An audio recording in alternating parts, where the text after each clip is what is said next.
আমরা এই কথা মনে প্রাণে বিশ্বাস করি ও জানি যে বর্তমান আমরা যেই জগতে বসবাস করছি, বাস্তবিক অর্থে আমরা কেউ এই জগতের বাসিন্দা নই। কারণ এক সময় কিন্তু আমরা এই জগতে ছিলাম না, আবার কিছুদিন পরেও আমরা এই জগতে থাকব না। প্রশ্ন জাগে, যখন ছিলাম না তখন কোথায় ছিলাম, আবার যখন থাকব না তখন কোথায় যাব? মাঝখানে সামান্য কিছুদিনের জন্যে কেনই বা আমরা এই দুনিয়ার জগতে এসেছি? একজন ইমানদার মুসলমানের জীবনে মৌলিক এই তিনটি প্রশ্ন: যখন ছিলাম না তখন কোথায় ছিলাম, যখন থাকব না তখন কোথায় থাকব, মাঝে অল্প কিছুদিনের জন্যে এই দুনিয়ার জগতে কেন এসেছি?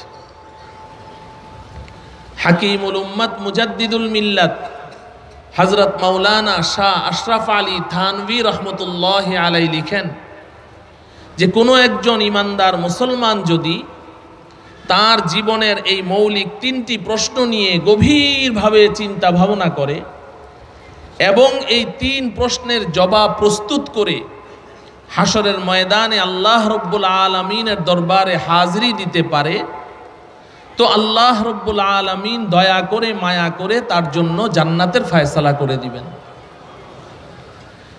তো আজকে আমার আলোচ্য বিষয় এই তিন প্রশ্নের জবাব নয়, আমি প্রসঙ্গক্রমে বলেছি। কারণ এই জগতে যখন আমরা ছিলাম না তখন কোথাও না কোথাও তো ছিলাম কোথায়?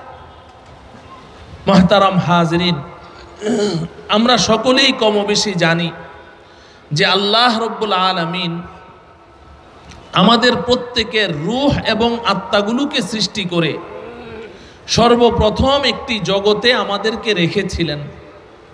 ওই জগৎটির নাম আলমে আরওয়াহ তথা রূহ জগৎ, আত্মার জগৎ।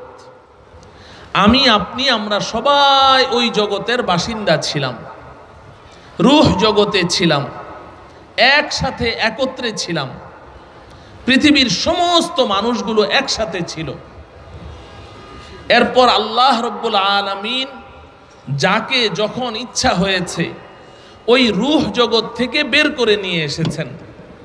রূহ জগৎ থেকে বের করে দুই নম্বর আরেকটি জগতে এনে রেখেছিলেন। ওই জগৎটির নাম আলমে আরহাম তথা মাতৃগর্ভ জগৎ। আমরা সবাই ওই জগতের বাসিন্দা ছিলাম। মাতৃগর্ভ জগতে আমরা সবাই বসবাস করেছি। পৃথিবীতে এমন কেহ নেই যে মাতৃগর্ভ জগৎ না হয়ে এই দুনিয়ার জগতে পা রেখেছে। মাতৃগর্ভ জগতে কিছুদিন বসবাস করার পরে আল্লাহ রব্বুল আলামিন আমাদেরকে ওই জগৎ থেকেও বের করে নিয়ে এসেছে। বের করে তিন নম্বর আরেকটি জগতে এনে ছেড়ে দিয়েছেন। এই জগৎটির নাম আলমে দুনিয়া তথা দুনিয়ার জগৎ। বর্তমান আমি আপনি ওই জগতে বসবাস করছি, এটা তিন নম্বর জগৎ। কিন্তু আমার প্রিয় ভাইয়েরা, আমরা প্রত্যেকেই এ কথা মনে প্রাণে বিশ্বাস করি, এমনকি যারা আল্লাহকে বিশ্বাস করে না তারাও বিশ্বাস করে যে পেছনের ওই দুইটি জগতে যেমন আল্লাহ পাক আমাদেরকে থাকতে দেননি, রূহ জগতেও থাকতে দেননি, মাতৃগর্ভ জগতেও থাকতে দেননি, তেমনি এই দুনিয়ার জগতেও আল্লাহ পাক আমাদেরকে থাকতে দিবেন না। দিবেন কি? কেউ চাইলে কি থাকতে পারবে? অসম্ভব, কেউই থাকতে পারবে না। পৃথিবীর সবচেয়ে ভালো মানুষটাও থাকতে পারবে না, পৃথিবীর সবচেয়ে খারাপ মানুষটাও থাকতে পারবে না, কেউই থাকতে পারবে না। এই দুনিয়ার জগৎ থেকে আল্লাহ রব্বুল আলামিন আমাদেরকে চতুর্থ আরেকটি জগতে নিয়ে যাবেন। ওই জগৎটির নাম আলমে বারজাখ তথা কবর জগৎ। এই আলমে বারজাখ এটা শেষ হয়ে যাবে যেদিন কিয়ামত সংগঠিত হবে। আমাদের প্রত্যেকের মৃত্যুর পর থেকে আলমে বারজাখ শুরু হয়ে যাবে, কবর জগতের জিন্দিগি শুরু হয়ে যাবে। যে যেখানেই মারা যাই, 3.5 হাত মাটির নিচে আমাকে দাফন করা হোক, কিংবা সলিল সমাধি তথা সমুদ্রের মধ্যে আমার লাশ কোনো ভারী কিছুর সাথে বেঁধে ছেড়ে দেয়া হোক, কিংবা আগুনে পুড়ে ছাই হয়ে যাই, কিংবা কোনো হিংস্র প্রাণীর পেটে চলে যাই, যেখানেই যাই, মৃত্যুর সাথে সাথে আলমে বারজাখ তথা কবর জগতের জীবন শুরু হয়ে যাবে। এবং এই আলমে বারজাখ শেষ হবে যখন কিয়ামত সংগঠিত হবে। কিয়ামত সংগঠিত হয়ে গেলে আল্লাহ রব্বুল আলামিন এই পৃথিবীর সমস্ত কবরগুলোকে বিদীর্ণ করে, ওয়াইদাল কুবুরু বু'সিরাত, কবরগুলো সব বিদীর্ণ হয়ে যাবে, লাশগুলো সব উঠে আসবে। এবার সবাই একসাথে একত্রে দৌড়াতে দৌড়াতে পঞ্চম আরেকটি জগতে গিয়ে আমরা অবতীর্ণ হব। সেই জগৎটির নাম আলমে মাহশার তথা হাসর জগৎ। হাসর জগৎ, এই হাসরের ময়দান, এটা হবে বড় ভয়াবহ। হাসরের ময়দানের ভয়াবহতার বর্ণনা এই পৃথিবীর কেউ দেওয়ার ক্ষমতা রাখে না। এত ভয়ানক হবে, এত ভয়ঙ্কর হবে। নবীজি সাল্লাল্লাহু আলাইহি ওয়াসাল্লাম একদিন বলছিলেন যে হাসরের ময়দানে নারী পুরুষ সব একসাথে থাকবে। এই যে আমরা একসাথে বসে আছি, একটা ময়দান। এক বর্ণনার মধ্যে এসেছে যে হাজী সাহেবরা যে হজ করতে যান, আরাফার ময়দান, এই আরাফার ময়দানটাই হাসরের ময়দান হবে। আল্লাহ রব্বুল আলামিন ফেরেশতাদের মাধ্যমে এই আরাফার ময়দানকে টেনে লম্বা করে ফেলবেন। রবার যেমন টানলে লম্বা হয়, আরাফার ময়দানের চারিদিক থেকে ফেরেশতারা টেনে এই ময়দানকে এত বিস্তীর্ণ করে ফেলবে যে পৃথিবীর সমস্ত মানুষ এই ময়দানে একত্রিত হয়ে যাবে। বড় ভয়ানক হবে। নবীজি বলছেন যে নারী পুরুষ সব একসাথে থাকবে, কারো দেহে কোনো কাপড় চোপড় থাকবে না, সব বিবস্ত্র অবস্থায় থাকবে। এই কথা শুনে আম্মা জান হযরতে আয়েশা সিদ্দিকা রাদিয়াল্লাহু তাআলা আনহা ভয়ে লজ্জায় থরথর করে কাঁপতে শুরু করলেন। ইয়া রাসূলুল্লাহ, আপনি এটা কি বলছেন? নারী পুরুষ সব একসাথে থাকবে? হ্যাঁ আয়েশা, সব একত্রে থাকবে। কারো দেহে কোনো কাপড় চোপড় থাকবে না, না কারো দেহে কাপড় চোপড় থাকবে না, সব বিবস্ত্র অবস্থায় থাকবে। আম্মা জান হযরতে আয়েশা বললেন, ইয়া রাসূলুল্লাহ, তাহলে কি একজন আরেকজনের দিকে তাকাবে না, একজন আরেকজনকে দেখে ফেলবে না? নবীজি সাল্লাল্লাহু আলাইহি ওয়াসাল্লাম বলছেন, না রে আয়েশা, না। হাসরের ময়দান তো এতটা পেরেশানির হবে, এতটা বেদনা যাতনা, এতটা ভয়ানক হবে যে মানুষ প্রত্যেকেই নিজেকে নিয়েই ব্যস্ত থাকবে, কেউ অন্যের দিকে তাকানোর চিন্তাও করতে পারবে না। মুহতারাম হাজিরিন, সেই হাসরের ময়দানে আল্লাহ রব্বুল আলামিন এই পৃথিবীর সমস্ত মানুষগুলোকে দুই ভাগে বিভক্ত করবেন। কয় ভাগে? দুই ভাগে বিভক্ত করবেন। সূরা আলে ইমরানের 106 এবং 7 নং আয়াতে আল্লাহ পাক এর বর্ণনা দিয়েছেন। আল্লাহ পাক বলেন, ইয়াউমা তাবিয়াদ্দু ওয়ুজুহুম ওয়া তাসওয়াদ্দু ওয়ুজুহ ফাআম্মাল লাযীনা আসওয়াদ্দাত ওয়ুজুহুহুম আকাফারতুম বা'দা ঈমানিকুম ফাযূকুল আযাবা বিমা কুনতুম তাকফুরুন وأما الذين ابيضت وجوههم ففي رحمة الله هم فيها خالدون। আল্লাহ রব্বুল আলামিন বলেন যে হাসরের ময়দানে মানুষদেরকে দুই ভাগে ভাগ করবেন। এই পৃথিবীতে তো আমরা অনেক ভাগ, শত শত ভাগ, হাজার হাজার ভাগ, দলের কোনো শেষ নেই। পৃথিবীতে যত দলেই আমরা বিভক্ত থাকি না কেন, হাসরের ময়দানে আল্লাহ পাক কয় ভাগে ভাগ করবেন? বলেন কয় ভাগে? দুই ভাগে ভাগ করে ফেলবেন। আল্লাহ বলছেন ইয়াউমা তাবিয়াদ্দু বুজুহু ওয়া তাসওয়াদ্দু বুজুহ, আমি মানুষগুলোকে দুই ভাগে ভাগ করব। একদল মানুষ যারা সৌভাগ্যবান হবে, খুশ কিসমত হবে, এদের চেহারাগুলো নূরে নূরান্বিত থাকবে, আলোকোজ্জ্বল থাকবে, হাস্যাস বাশ্বাস থাকবে, আলোতে তাদের চেহারাগুলো এরকম জ্বলজ্বল করতে থাকবে। ওয়া তাসওয়াদ্দু বুজুহ, আর আরেক দল মানুষ হতভাগা, পোড়া কপাল, এদের চেহারাগুলো নিকোষ কালো, ভয়ানক, বিভৎস, একেবারেই কয়লার মতো এমন কালো হবে, দেখলেই খুব ভয় লেগে যাবে। দুই দল হয়ে যাবে।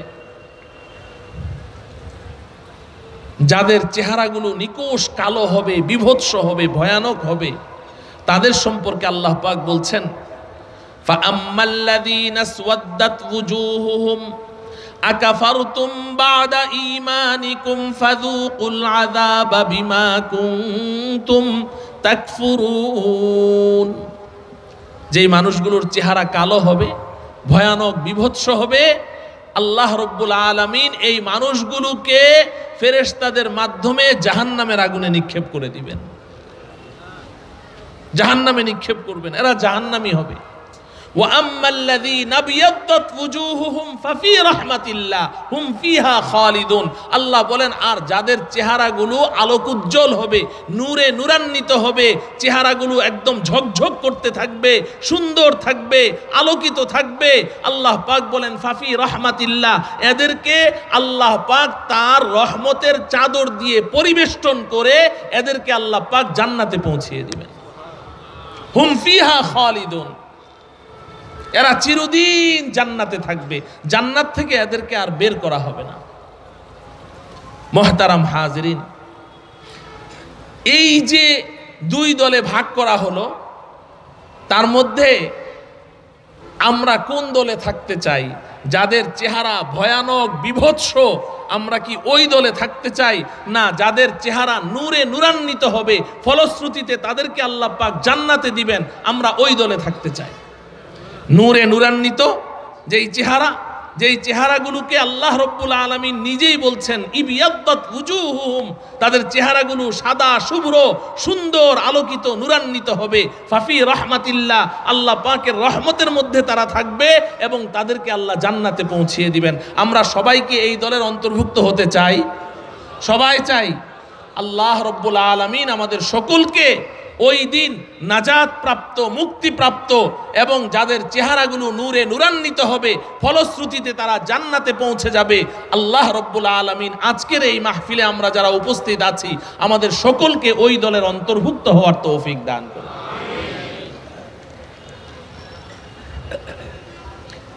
এই যে আল্লাহ পাক বলেছেন যে এক দলের চেহারা আলোকিত হবে, নূরান্বিত হবে, এই আয়াতের তাফসিরে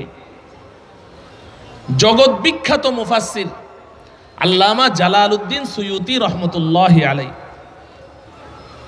তার একটি তাফসিরের কিতাব আমাদের কওমি মাদ্রাসায় জালালাইন জামাতে পড়ানো হয়। ওই কিতাবের নামেই জামাতের নাম হয়ে গেছে জালালাইন জামাত, তাফসিরে জালালাইন। কিন্তু তাফসিরে জালালাইন এটা বড় মুখতাসার, সংক্ষিপ্ত একটা তাফসিরের কিতাব, একেবারেই সংক্ষিপ্ত। অনেকে এটাকে তাফসিরের কিতাবই বলেন না, বরং এটা হচ্ছে মুগলাক আলফাজ, জটিল জটিল শব্দ, এগুলোর ব্যাখ্যা মাত্র। কিন্তু জালালউদ্দিন সুয়ুতি রহমতুল্লাহি আলাইহির মুতাওয়াল মুফাসসাল তাফসিরের কিতাব তাফসিরে আদ-দুররুল মানসুর, তাফসিরে আদ-দুররুল মানসুরের মধ্যে আল্লামা জালালউদ্দিন সুয়ুতি রহমতুল্লাহি আলাইহি মুত্তাসিল সনদে একটি রিওয়ায়াত এনেছেন যে নবীজি সাল্লাল্লাহু আলাইহি ওয়াসাল্লামকে প্রশ্ন করা হয়েছে।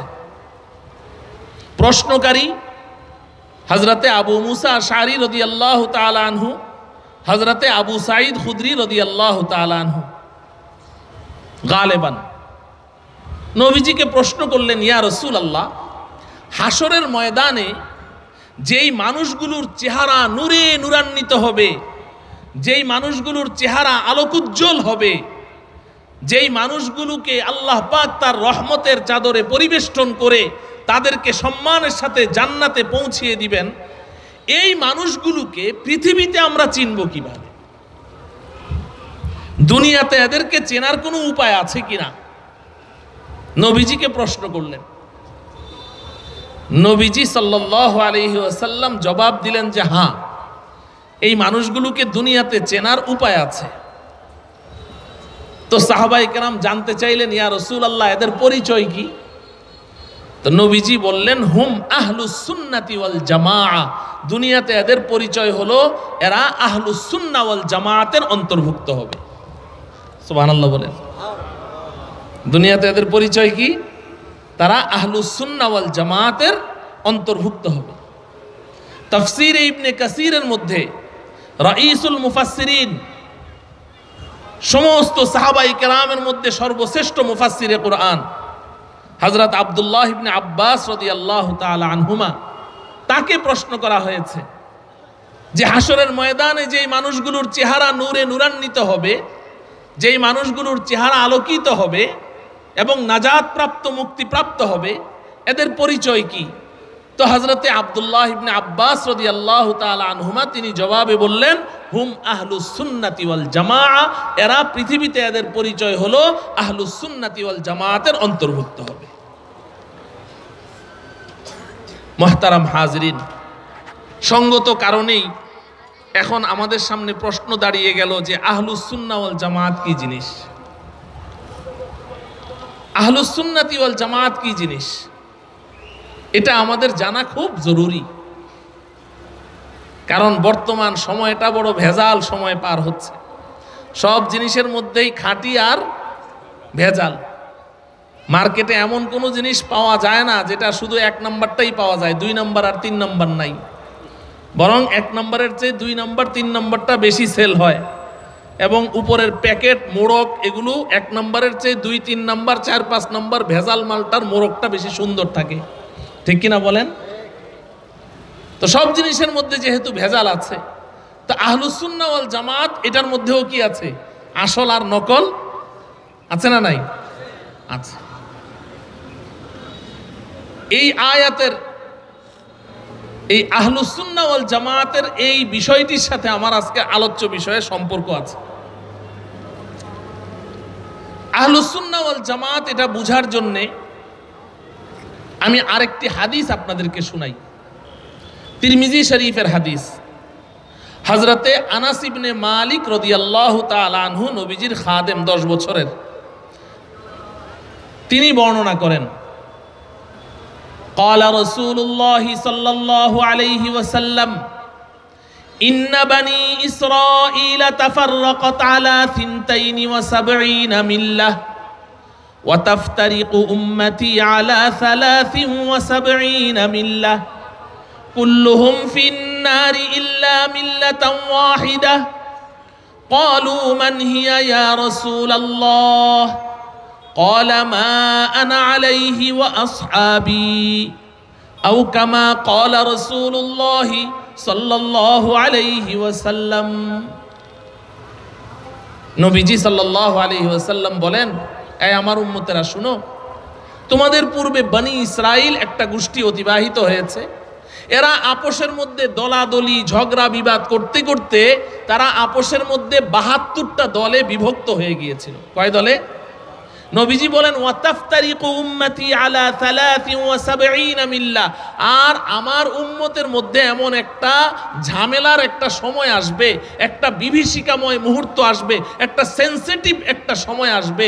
ওই সময় আমার উম্মত আপোষের মধ্যে বিভিন্ন দলে, উপদলে বিভক্ত হতে হতে এরা 73 দলে বিভক্ত হয়ে যাবে। আমার উম্মতের মধ্যে কয় দল হবে? 73 দল। এরপর নবীজি বলেন, কুল্লুহুম ফিন্নার ইল্লা মিল্লাতান ওয়াহিদা। আমার উম্মত শুনো, এই 73 দলের মধ্যে 72টি দল জাহান্নামী হবে, একটি মাত্র দল জান্নাতি হবে। সাহাবায়ে কেরাম জিজ্ঞাসা করলেন, মান হিয়া ইয়া রাসূলুল্লাহ, ওহে আল্লাহর রাসূল, এতগুলো দল হবে, তার মধ্যে 72টি দল জাহান্নামী হবে, ওই জাহান্নামী দলের পরিচয় আমাদের দরকার নেই। এই যে একটি দলের কথা বললেন, নাজাত প্রাপ্ত, মুক্তিপ্রাপ্ত জান্নাতি দল, আমাদেরকে ওই দলটার পরিচয় বলে দেন, আমরা সবাই ওই দলের অন্তর্ভুক্ত হতে চাই। নবীজি বলে দিলেন, মা আনা আলাইহি ওয়া আসহাবি। ও আমার প্রিয় মুসলমান ভাইয়েরা, ফতেহাবাদ এই অঞ্চলের আমি মুসলিম ভাইদেরকে এই কথাটা মুখস্থ করার অনুরোধ করছি। নবীজি সাল্লাল্লাহু আলাইহি সাল্লাম নাজাত প্রাপ্ত, মুক্তিপ্রাপ্ত দলের পরিচয় দিতে গিয়ে ছোট্ট একটা বাক্য বলেছেন। শুধু এই বাক্যের অন্তর্ভুক্ত যারা, এরাই নাজাত পাবে, এছাড়া আর কেউ নাজাত পাবে না।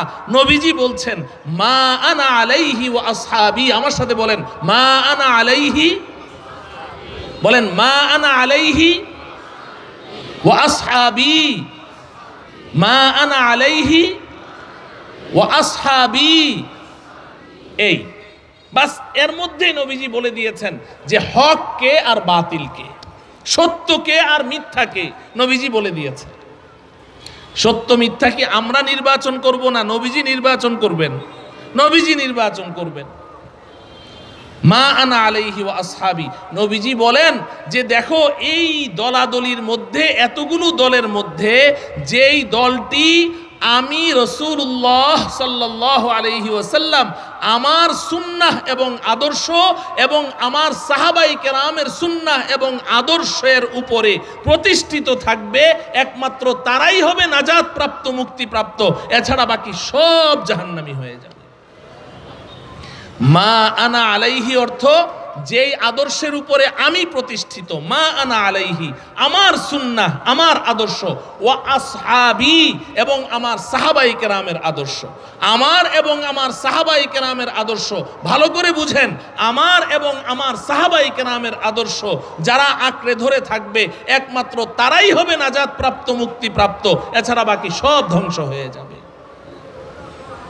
বুঝে থাকলে বলুন, শুধু নবীজির আদর্শ নবীজি ধরতে বলেছেন?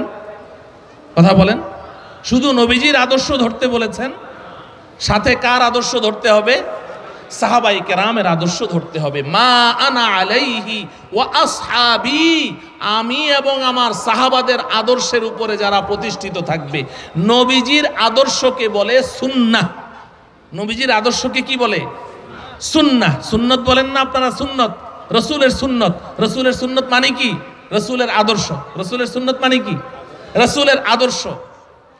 আর সাহাবায়ে কেরামকে বলা হয় জামাআহ, দল, জামাতে সাহাবা, জামাতে সাহাবা।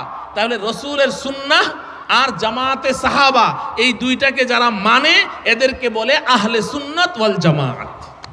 এদেরকে কি বলে? আহলে সুন্নাত ওয়াল জামাআত।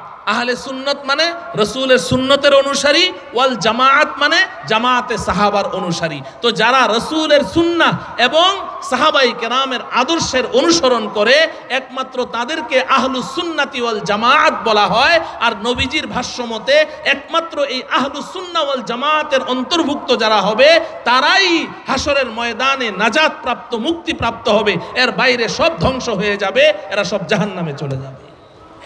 আল্লাহ রব্বুল আলামিন আমাদের সকলকে প্রকৃত খাঁটি আহলুস সুন্নাহ ওয়াল জামাতের অন্তর্ভুক্ত হওয়ার তৌফিক দান করুন।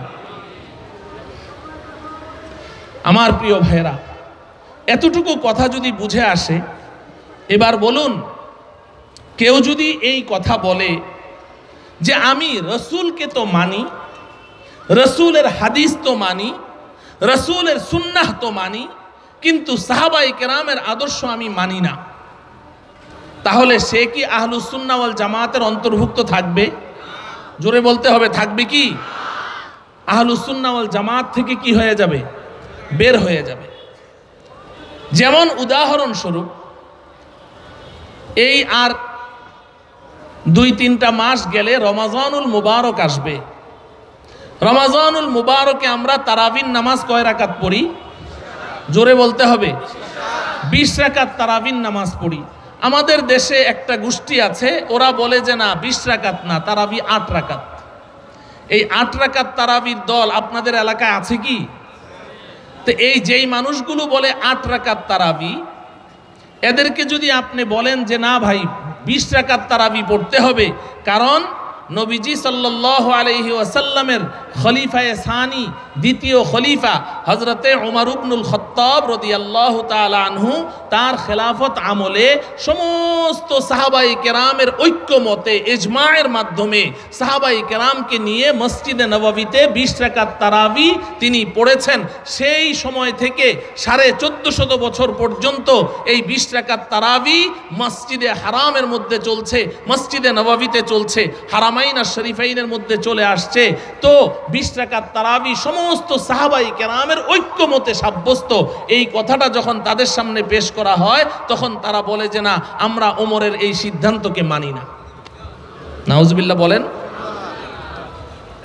শুধু তাই নয়, আমি কোনো একটি মসজিদের পাশ দিয়ে যাচ্ছিলাম, তো মসজিদের মুসল্লি ওই ইমামকে প্রশ্ন করছে, ওই ইমাম হচ্ছে ওই দলের লোক, 8 রাকাত তারাবির লোক। জিজ্ঞাসা করছে, হুজুর আশেপাশে সব মসজিদে 20 রাকাত তারাবি হয়, আমরা যে 8 রাকাত পড়ি। তো ওই ইমাম সাহেব বলছে, আরে রাখো তো, 20 রাকাত তারাবি এটা ওমরের বেদাত। নাউজুবিল্লাহ বলবেন না। কি বলে? ওমরের বেদাত। হযরতে ওমর বেদাতি ছিলেন? কথা বলে না, হযরতে ওমর বেদাতি ছিলেন? লা হাওলা ওয়ালা কুওয়াতা ইল্লা বিল্লাহ। যদি তাদেরকে বলা হয় যে জুমার নামাজে তোমরা আজান একটা দাও কেন, সব মসজিদে তো আজান 2টা করে হচ্ছে, তোমরা আজান একটা দাও কেন? ওরা এক আজান দেয়। তো ওরা বলে যে মসজিদে জুমার সময় 2 আজান, এটা উসমানের বেদাত। নাউজুবিল্লাহ বলেন। তাহলে তাদের দৃষ্টিতে ওমরও বেদাতি, উসমানও বেদাতি। ওমরও বেদাতি, উসমানও বেদাতি। আমি দৃষ্টান্ত স্বরূপ বলছি, আমার আলোচ্য বিষয় এগুলো না, বুঝার জন্য বলছি। তাহলে এই মানুষগুলো তারা সাহাবায়ে কেরামকে কি মানছে? সাহাবায়ে কেরামকে মানলো না, সাহাবায়ে কেরামকে তারা মানলো না, উল্টা সাহাবায়ে কেরামকে বেদাতি বলে তারা গালি দেয়। আর সাহাবায়ে কেরামকে বেদাতি বলে যারা গালি দেয় তারা আহলুস সুন্নাহ ওয়াল জামাতের অন্তর্ভুক্ত হতে পারে। এই কথা আপনাদের সামনে পরিষ্কার তো? হ্যাঁ, এই বিষয়ে কোনো সময় যদি আল্লাহ তৌফিক দেন পরে আলোচনা করা যাবে, আমি বুঝার জন্য বলছি। তাহলে আহলুস সুন্নাহ ওয়াল জামাতের অন্তর্ভুক্ত হওয়ার জন্য রাসূলের সুন্নাহকেও মানতে হবে, সাহাবায়ে কেরামের আদর্শকেও মানতে হবে। হযরতে ইরবাজ ইবনে সারিয়া রাদিয়াল্লাহু তাআলা আনহু নবীজির একজন প্রিয় সাহাবী, তিনি হাদিস বর্ণনা করছেন। এই হাদিসটি সুনানে ইবনে মাজাহ, মুসনাদে আহমদ ইবনে হাম্বল এবং আবু দাউদ শরীফের মধ্যে এই হাদিসটি আছে এবং এই হাদিসটির সনদ একেবারেই সহিহ। হযরতে ইরবাজ ইবনে সারিয়া রাদিয়াল্লাহু তাআলা আনহু বলেন, সাল্লা বিনা রাসূলুল্লাহ সাল্লাল্লাহু আলাইহি ওয়াসাল্লাম যাতা ইয়াউমিন, একদিন নবীজি সাল্লাল্লাহু আলাইহি ওয়াসাল্লাম আমাদের নামাজের ইমামতি করলেন। ফা ওয়াযানা মাউইযাতান বালিগা, নামাজের পরে নবীজি আমাদেরকে এক হৃদয় বিদারক ভাষণ দিলেন। জারাফাত মিনহাল উয়ুন ওয়া ওয়াজিলাত মিনহাল কুলুব, নবীজির এই ভাষণ শুনে আমাদের প্রত্যেকটা সাহাবীর চোখ দিয়ে দরদর করে পানি ঝরতে লাগলো, প্রত্যেকটা সাহাবীর অন্তরগুলো একদম নরম হয়ে গেল। এত সুন্দর করে নবীজি ভাষণ দিলেন। ফাকালা রাজুলুন ইয়া রাসূলুল্লাহ কাআন্না হাযিহি মাউইযাতু মুওয়াদ্দিইন ফাআউসিনা, এক ব্যক্তি দাঁড়িয়ে বলছে, ওহে আল্লাহর রাসূল, আপনার আজকের ভাষণটা শুনে মনে হচ্ছে আপনি আমাদেরকে বিদায় দিচ্ছেন, মনে হয় যেন এরপরে আর আপনার বয়ান আমরা শুনতে পারবো না, আপনার ভাষণের ভাষাগুলো এরকম মনে হচ্ছে। ফাআউসিনা, অতএব আপনি আমাদেরকে একটা শেষ ওসিয়ত করে দেন, আমাদেরকে একটা শেষ ওসিয়ত করে দেন। ফাকালা উসিকুম বিতাকওয়াল্লাহি ওয়াস-সামঈ ওয়াত-তাআহ ওয়ালাউ কানা আবদান হাবাশিয়া, নবীজি বললেন, হ্যাঁ আমি তোমাদেরকে শেষ ওসিয়ত করছি, তোমরা সবাই তাকওয়া অবলম্বন করো, মুত্তাকি হয়ে যাও, তাকওয়া অবলম্বন করো। তাকওয়া মানে কি? আল্লাহর ভয়ে আল্লাহর নাফরমানি ছেড়ে দেওয়া। তাকওয়ার অনেক ব্যাখ্যা, আমি একেবারেই সংক্ষিপ্ত বললাম, যুবক ভাইয়েরা খুব মনে রাখেন। আল্লাহ পাক কোরআনে কারীমে বারবার আমাদেরকে তাকওয়া অবলম্বন করতে বলেছেন। সূরাতুল বাকারার শুরুতে বলা হয়েছে হুদাল্লিল মুত্তাকিন, এই কোরআন যারা তাকওয়া অবলম্বন করবে তাদেরকে পথ দেখাবে।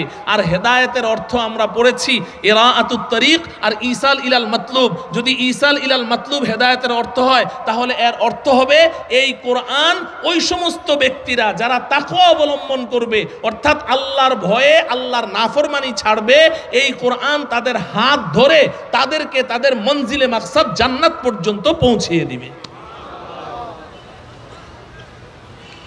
তো নবীজি বলছেন উসিকুম বিতাকওয়াল্লাহ ওয়াসসামঈ ওয়াত-তাআ, এবং তোমরা অনুগত থাকবে, তোমরা ফরমাবরদারি করবে তোমাদের আমিরের, যাকে খলিফাতুল মুসলিমিন বানানো হবে, রাষ্ট্রপ্রধান বানানো হবে মুসলমানদের, যতক্ষণ পর্যন্ত শরীয়তের গণ্ডির ভেতরে সে থাকবে ততক্ষণ তার অনুসরণ করবে, তার সাথে বিদ্রোহ করবে না। এরপরে নবীজি বলছেন, যেটা আমি শোনাতে চাই আপনাদেরকে, নবীজি বলছেন ফাইন্নাহু মাইয়াইশ মিনকুম বাদি ফাসায়ারা ইখতিলাফান কাসীরা। এই আমার সাহাবীরা শুনো, আমি মারা যাওয়ার পরে তোমরা যারা দুনিয়াতে বেঁচে থাকবে তোমরা অনেক মতভেদ দেখতে পারবে, অনেক মতবিরোধ পরিলক্ষিত হবে তোমাদের মধ্যে। হচ্ছে কি হচ্ছে না? ফাসায়ারা ইখতিলাফান কাসীরা, আমি চলে যাওয়ার পরে উম্মতের মধ্যে অনেক মতভেদ সৃষ্টি হবে, ওই সময় তোমরা কি করবে? তো নবীজি ওসিয়ত করছেন ফাআলাইকুম বিসুন্নতি ওয়া সুন্নাতিল খুলাফাইর রাশিদিন আল মাহদিয়িন আদ্দু আলাইহা বিন নওয়াজিজ। আমি তোমাদেরকে ওসিয়ত করছি, যখন উম্মতের মধ্যে মতভেদ সৃষ্টি হবে তখন তোমরা আমার সুন্নাহ এবং আমার হেদায়েত প্রাপ্ত খুলাফায়ে রাশিদিন আমার সাহাবায়ে কেরামের সুন্নাহকে আঁকড়ে ধরবে। আদ্দু আলাইহা বিন নওয়াজিজ, হাড্ডি খাওয়া দাঁত দিয়ে, মাড়ির দাঁত দিয়ে কামড়ে ধরে রাখবে, ছাড়বে না। নবীজির সুন্নাহ শুধু নাকি সাথে সাহাবায়ে কেরামেরও সুন্নাহ? ফাআলাইকুম বিসুন্নতি ওয়া সুন্নাতিল খুলাফাইর রাশিদিন আল মাহদিয়িন। মুহতারাম ভাইও, তাহলে এখান থেকে দিবালোকের মতো সুস্পষ্ট হয়ে গেল যে আহলুস সুন্নাহ ওয়াল জামাআহ এটাই একমাত্র নাজাত প্রাপ্ত, মুক্তিপ্রাপ্ত দল। আর আহলুস সুন্নাহ ওয়াল জামাআহ কাদেরকে বলা হয়? যারা রাসূলের সুন্নাহ এবং সাহাবায়ে কেরামের সুন্নাহকে আঁকড়ে ধরবে, রাসূলকেও আদর্শ হিসাবে মানবে, সাহাবায়ে কেরামকেও আদর্শ হিসাবে মানবে, তারাই হচ্ছে আহলুস সুন্নাহ ওয়াল জামাআত। ঠিক কি না? আবার আরেক দল আছে, নিজেদেরকে আহলে সুন্নাত ওয়াল জামাআত বলে খুব এলান করে, কিন্তু ওরা সুন্নত তো কিছুই মানে না, সুন্নতের নামে বেদাতে ভরা। ঠিক কি না? তো সুন্নতের নামে যারা বেদাত করছে এরা কি আহলে সুন্নত? না, এই হাদিসটা শেষ হয়নি, হাদিসের সামনের অংশে নবীজি বলছেন, কারণ নবীজি আল্লাহর রসুল, তো আল্লাহ পাক জিবরাইলের মাধ্যমে, ওহীর মাধ্যমে নবীজিকে জানিয়ে দিয়েছেন যে কিয়ামতের পূর্বে একটা সময় আসবে যে আপনি তো আহলুস সুন্নাহ ওয়াল জামাআতের ঘোষণা দিলেন, এই আহলুস সুন্নাহ ওয়াল জামাআতের নাম ভাঙিয়ে কিছু মানুষ আছে ব্যবসা করবে। এই জন্য নবীজি সামনে সতর্ক করে দিলেন, ওয়া ইয়াকুম ওয়া মুহদাসাতিল উমুর, খবরদার খবরদার, আমার রেখে যাওয়া দ্বীনের মধ্যে, শরীয়তের মধ্যে নতুন কোনো কিছু আবিষ্কার করবে না, নিজের থেকে কোনো কিছু আবিষ্কার করবে না। আমি যেভাবে রেখে গেছি ওইভাবেই যেন দ্বীন থাকে, নতুন কোনো কিছু আবিষ্কার করবে না। ফাইন্না কুল্লা মুহদাসাতিন বিদআ ওয়া কুল্লা বিদআতিন দালালা ওয়া কুল্লা দালালাতিন ফিন্নার। কারণ আমার রেখে যাওয়া দ্বীনের মধ্যে নতুন কোনো কিছু আবিষ্কার করলে ওটাকে আমি রাসূল বিদআত নাম দিলাম, আর প্রত্যেকটা বিদআতই হচ্ছে ভ্রষ্টতা, আর প্রত্যেকটা বিদআত, প্রত্যেকটা ভ্রষ্টতা আমার উম্মতকে জাহান্নামে নিক্ষেপ করবে। এজন্য সুন্নতের নামে যারা বেদাত করে তারা কি আহলুস সুন্নাহ ওয়াল জামাআতের অন্তর্ভুক্ত? শুধু নাম লাগালেই কি আহলুস সুন্নাহ হওয়া যায়? না, শুধু নাম ব্যবহার করলে আহলুস সুন্নাহ হওয়া যায় না। আপনার বাসায় মেহমান এসেছে, আপনি করলেন কি এমন একটা বোতল, এই বোতলের মধ্যে এক বোতল পেশাব নিয়ে আসলেন, এক বোতল পেশাব, নিজে পেশাব করে মুখখাটা বন্ধ করে উপরে সুন্দর করে কোকা কোলা লিখে দিলেন, কোকা কোলা লিখে কোকা কোলার একটা স্টিকার লাগিয়ে এবার মেহমানের সামনে দিলেন। মেহমান বোতল খুলে মুখে দিয়ে দেখে পেশাবের গন্ধ, কয় যে বন্ধু পেশাবের গন্ধ কয়কে? কয় যেই গন্ধই কোক, উপরে কি লেখা আছে দেখো। বলে উপরে তো কোকা কোলা লেখা আছে, তো খেয়ে ফেলো। তাইলে সাইনবোর্ড লাগালেই কি জিনিস পরিবর্তন হয়? কোকা কোলা লিখলে কি পেশাব কোনোদিন কোকা কোলা হয়? হ্যাঁ? তাইলে শুধু নামের দ্বারা কোনোদিন জিনিস কি হয় না, পরিবর্তন হয় না। এই যে আমাদের দেশে এখন দেখেন ব্যাংকের মধ্যে যে লেনদেন হয় এটা কিসের উপরে ভিত্তি? সুদের উপরে। কথা বলেন না কেন? ব্যাংকের মধ্যে যা লেনদেন হয় এগুলো কি সব সুদ? হালাল না হারাম? হারাম, পরিষ্কার। ব্যাংকিং লেনদেন সব সুদ ভিত্তিক। ব্যাংকিং লেনদেনের একেবারেই মেরুদণ্ডই হচ্ছে সুদ। যদি সুদ বন্ধ করে দেন পৃথিবীর সব ব্যাংক মুখ থুবড়ে একদম মাটিতে পড়ে যাবে। এখন সুদি লেনদেন হয়, হারাম হয়, কিন্তু এখন মুসলমানদেরকে ধোঁকা দেওয়ার জন্য সাইনবোর্ড পরিবর্তন করে এখন ইসলামী ব্যাংক। প্রত্যেক ব্যাংকের মধ্যে এখন ইসলামী শাখা। এখন মুসলমান যখনই ইসলামী শব্দ দেখে তখন চিন্তা করে যে যাক ইসলামী ব্যাংক যেহেতু, তাইলে তো এটা হালাল। ভাই সাইনবোর্ড পরিবর্তন করলে জিনিস পরিবর্তন হয়? কথা বলে না, না, সাইনবোর্ড পরিবর্তন করলে জিনিস পরিবর্তন হয় না। অতএব আমি আমার নামের শুরুতে আহলে সুন্নাত ওয়াল জামাত, আমার দলের নাম আহলে সুন্নাত ওয়াল জামাত দিলাম, আর ভিতরে সব বেদাতে ভরা, তাহলে এটা তো হইল বেদানার মতো। বেদানা ফল চিনেন? হ্যাঁ, নাম কি? বেদানা। নাম কি? বেদানা অর্থ কি? দানা নাই। বেদানা অর্থ কি? কিন্তু পুরা গায়ে কি? দানায় ভরা। পুরা বডিতে দানায় ভরা, কিন্তু নাম কি? বেদানা। পুরা বডিতে রসে ভরা, কিন্তু নাম কি? আনারস। আনারস মানে রস নাই, আসলে রস নাই না, পুরাটাই রসে ভরা। রসে ভরা। তো এরকম যারা নাকি আহলে সুন্নত নাম দিয়ে পুরা বেদাতের মধ্যে ভরে আছে, এরা খাঁটি আহলে সুন্নত না ভেজাল আহলে সুন্নত? এখন নাজাত পাইতে হলে কি ভেজাল আহলে সুন্নত হলে চলবে নাকি খাঁটি আহলে সুন্নত হওয়া লাগবে? আল্লাহ রাব্বুল আলামিন আমাদের সবাইকে খাঁটি আহলুস সুন্নাহ ওয়াল জামাত হওয়ার তৌফিক দান করেন। মুহতারাম হাজিরিন, এবার আসছি আমি আমার আলোচ্য বিষয়ের মধ্যে। এই যে আহলুস সুন্নাহ ওয়াল জামাতের পরিচয়টা আমরা পেলাম, সবাই তো আমরা বুঝতে পেরেছি না? শুধু নবীজির সুন্নাহ নাকি সাহাবায়ে কেরামের সুন্নাহ? সাহাবায়ে কেরামের সুন্নাহ। সাহাবায়ে কেরামের সুন্নাহর অনুসরণ করতে হবে। যদি কেউ সাহাবায়ে কেরামের সুন্নাহর অনুসরণ করলো না, বরং সাহাবায়ে কেরামের সমালোচনা করলো, তো নবীজি সাল্লাল্লাহু আলাইহি সাল্লাম কি বলেন জানেন?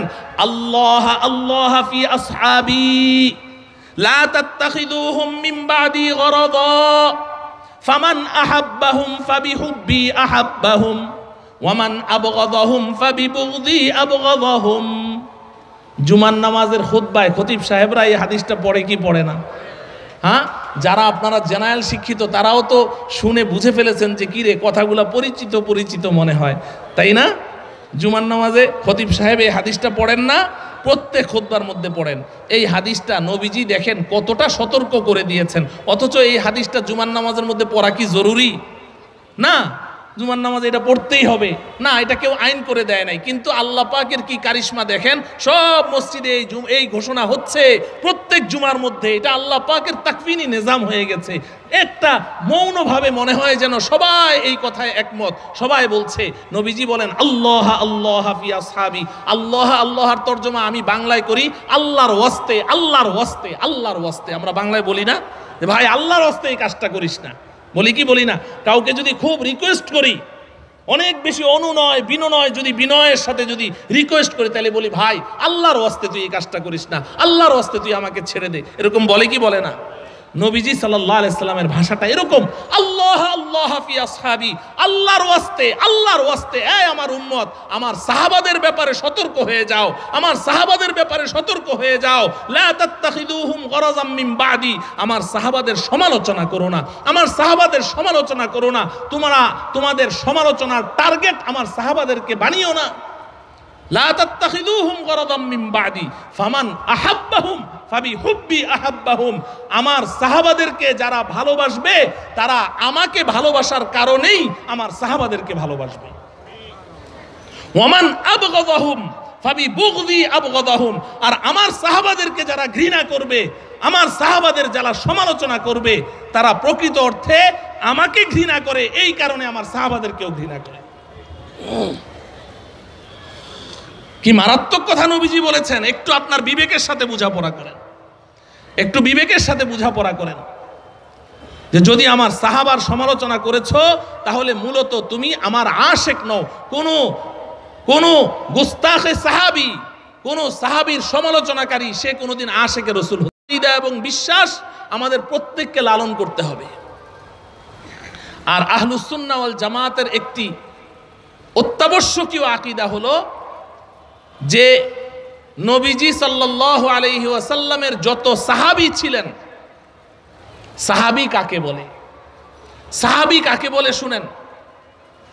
আল্লামা হাফিজ ইবনে হাজার আসকালানী রহমতুল্লাহি আলাইহি নুজহাতুন নাজার শরহু নুখবাতিল ফিকার, মূল কিতাবও তার, ব্যাখ্যাও তার। ওই কিতাবের মধ্যে তিনি উল্লেখ করেছেন যে কোনো একজন ব্যক্তি ঈমানের সাথে নবীজিকে দেখেছে, কোনো একজন ব্যক্তি ঈমানের সাথে নবীজিকে দেখেছে,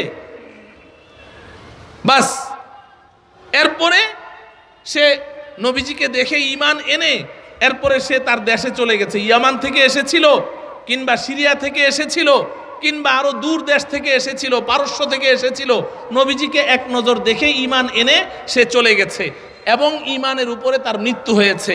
এই যে একবার নবীজিকে দেখলো ঈমানের সাথে, ওই মানুষটাই সাহাবী। ওই মানুষটাই কি?